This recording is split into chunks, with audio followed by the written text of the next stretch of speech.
जङ्गलमा हाम्रो पुथा उत्तरगङ्गा गाउँपालिका वार्ड नम्बर 5 को वडा अध्यक्षज्यू एउटा अत्यन्त दुर्लभ च्याउ भेटेर दुर्लभ सर, असाध्यै दुर्लभ। मक्ख पर्नु भएको छ सर। ल भन्नु पर्यो दुई चार यो शब्द। च्याउ चाहिँ सिटिमिति पाइँदैन, यो असाध्यै दुर्लभ हो। यो सायद मैले मेरो जीवनमा पहिलोचोटि यस्तो च्याउ देख्दैछु भन्ने मेरो अनुभूति भएको छ।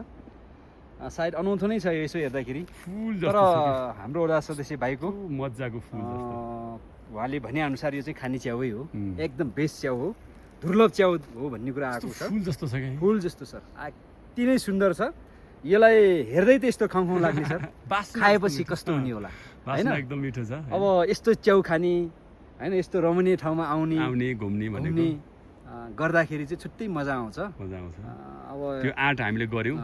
यस्तो खालको च्याउ खाने हो भने यही सिजनमा हो। यही सिजनमा चाहिँ अब आउनुपर्छ। यो हिउँदमा सुकेका बेला, घाम लागेको बेला आएर पाइदैन। काम छैन सर। कम्तीमा साउन भदौमा यात्रा गर्ने आँट गर्नु। यात्रा अलिक कठिन पनि हुन्छ।